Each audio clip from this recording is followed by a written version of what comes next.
जय माता की दोस्तों, माता रानी की कृपा और आपके पूरे परिवार सदा और सर्वदा बनी रहे। दोस्तों, आपका स्वागत है अपने channel my lovely home and garden में।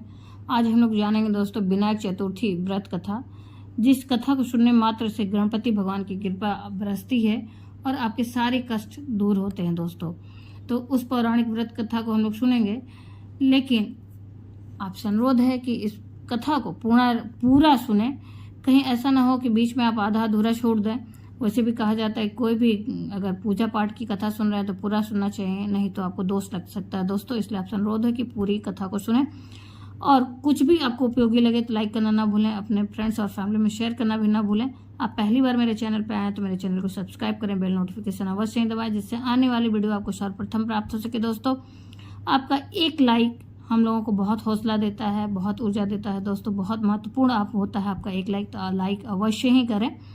दोस्तों, इसके बाद गणेश चतुर्थी से संबंधित बहुत सारे वीडियो इसके पहले मैंने डाल चुके हैं। पूजा विधि और चौकी कैसे स्थापित करें, आसान पूजा विधि, बहुत सारे उपाय, छोटे छोटे उपाय जिसको करके आप जीवन में सुख शांति समृद्धि प्राप्त कर सकते हैं। साथ ही मैंने बात किया हुआ है कि यदि भूलवश गलती से चंद्र दर्शन हो जाता है तो उस चंद्र दर्शन के दोष से कैसे मुक्त हो, उसके भी उपाय मैंने डाल रखे हैं वीडियो के इस चैनल पे अपने। वहां से आप देख सकते हैं कि क्या करें कि हम दोष से मुक्त हो सके।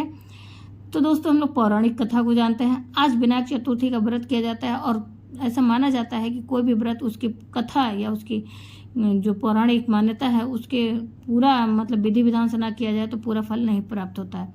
तो पंचांग के अनुसार दोस्तों हर मास 2 चतुर्थी पड़ती है, एक विनायक और एक संकष्टी।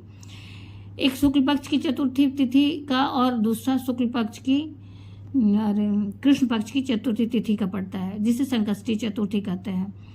और दोस्तों, शुक्ल पक्ष वाली को विनायक चतुर्थी के नाम से जाना जाता है। दोनों ही चतुर्थी में भगवान गणेश की पूजा की जाती है। विनायक चतुर्थी व्रत में कथा सुनने और पढ़ने का विशेष महत्व है।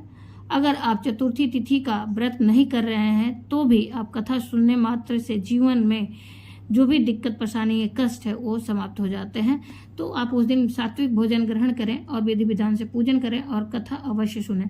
तो आइए उस कथा को हम लोग सुनते हैं। पौराणिक कथा के अनुसार एक बार माता पार्वती और भगवान महादेव नर्मदा नदी के तट पर चौपड़ खेल रहे थे।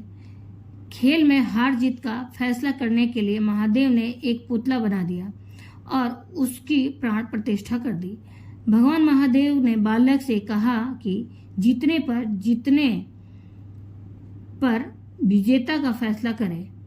महादेव और माता पार्वती ने खेलना शुरू कर दिया और तीनों बार माता पार्वती जीत गई। खेल समाप्त होने के बाद बालक ने महादेव को विजयी घोषित कर दिया। यह सुनकर माता पार्वती क्रोधित हो गई और बालक को अपाहिज रहने का शाप दे दिया।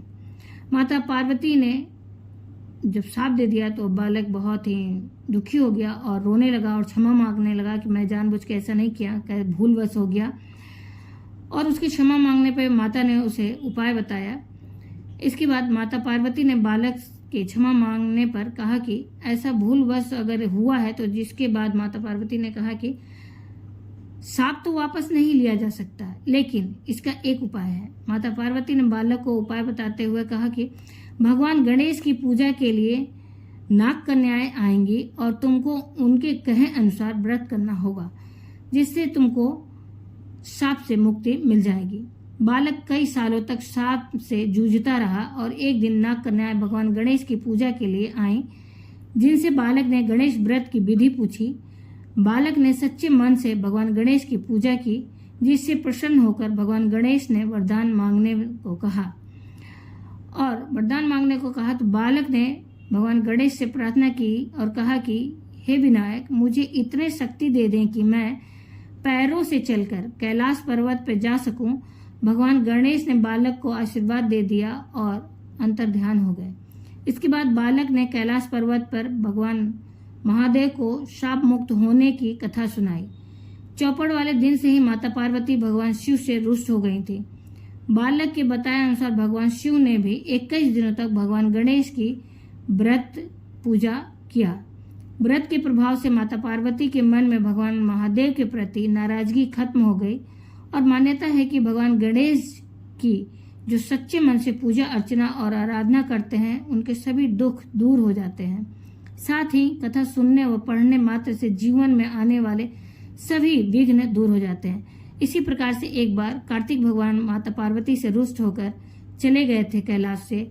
माता पार्वती ने भी इसी व्रत को 21 दिनों तक विधि विधान से पूजा किया और व्रत किया, उपाय किया, जिससे कार्तिक भगवान फिर वापस कैलाश आ गए। दोस्तों उम्मीद करते हैं इस वीडियो की जानकारी आपको अच्छी और उपयोगी लगी होगी। अगर अच्छी और उपयोगी लगी तो लाइक करना ना भूलें। आपके एक लाइक से हम लोगों को बहुत ही साहस और ऊर्जा मिलता है दोस्तों, बहुत महत्वपूर्ण होते हैं आपके एक लाइक। तो लाइक अवश्य ही करें, अपने फ्रेंड्स और फैमिली में भी शेयर करें। और आप पहली बार मेरे चैनल पर आए हैं तो मेरे चैनल को सब्सक्राइब करें, बेल नोटिफिकेशन अवश्य ही दबाएं, जिससे आने वाले वीडियो की जानकारी आपको सर्वप्रथम प्राप्त हो सके। दोस्तों कोई भी प्रश्न या सुझाव तो कमेंट बॉक्स में लिख सकते हैं दोस्तों।